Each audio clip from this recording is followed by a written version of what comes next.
Welcome to 50 Nights of Fright. I'm Tommy, joined today with Jess. Today we are discussing Friday the 13th, the movie that launched the slasher craze of the 80s. Now, there had been slasher movies before that, like Texas Chainsaw Massacre, you could argue, Black Christmas, Psycho even, could all be classified as slashers by what most people define them as. But it was Friday the 13th that really made it a summer thing to have these types of movies. Now, what is your, I guess, history with Friday the 13th or Jason and those type of movies? I thought it was interesting to see what would be the original, especially of the horror stereotype of summer camp, which I've heard a million times throughout my life. But before that, this was my first time seeing the film. So it was really interesting to see where all that originated from. Okay.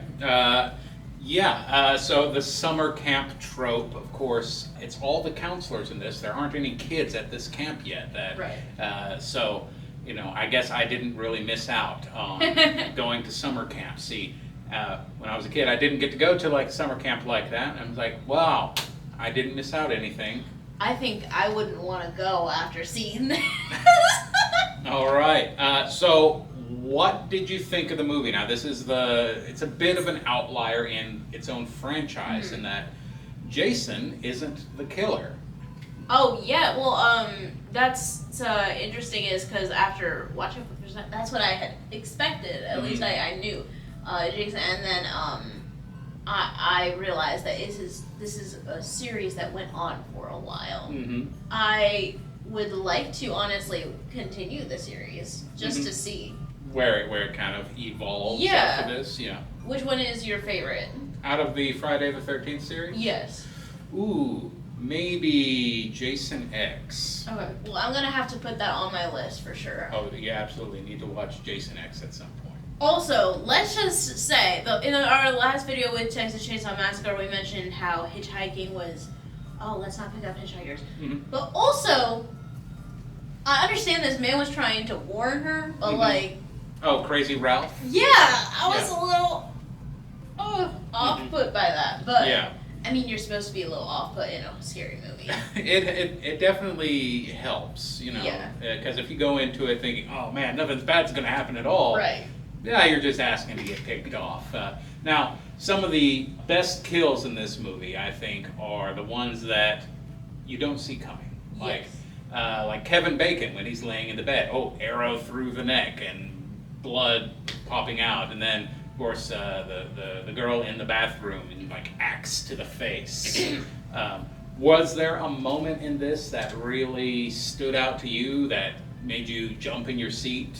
I would say the kill when he was in his bed, that was probably if I were to pick a favorite kill, which is an interesting thing to pick, that would probably be my favorite because of the style that it did. With it being a slasher film, I guess I was always like, they're gonna kill it the same way, camera follows, and then I was like, oh, this is keeping it interesting. I was like, mix it up. Was there anything in the movie that you particularly didn't like?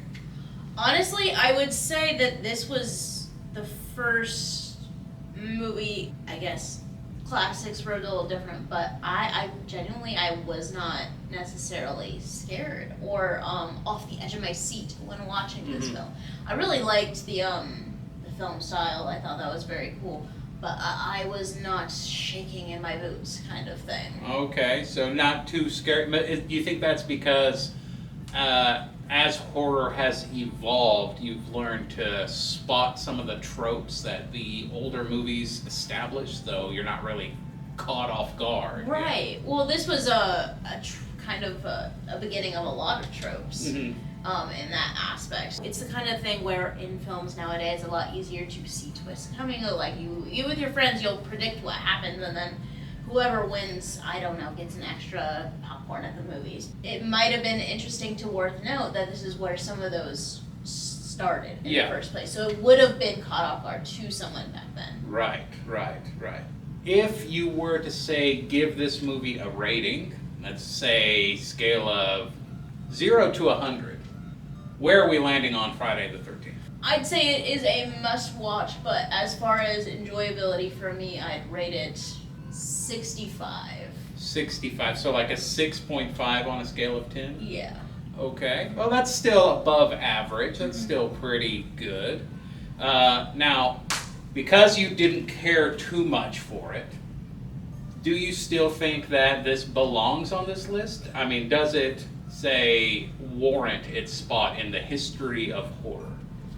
I think it is important to see where a lot of those tropes began. It was an important watch to have, for sure. So even if it's not super enjoyable or kind of predictable, it's still something most people should have seen at least. Especially if you're going through the history of horror, you have to see it. All right. For sure. Well, you need to check out the rest of the Friday the 13th movies. I enjoy this movie, of course. I like all the movies on this list.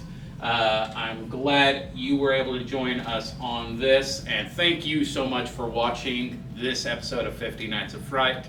Be sure to tune in tomorrow where we are covering Stanley Kubrick's Stephen King's The Shining.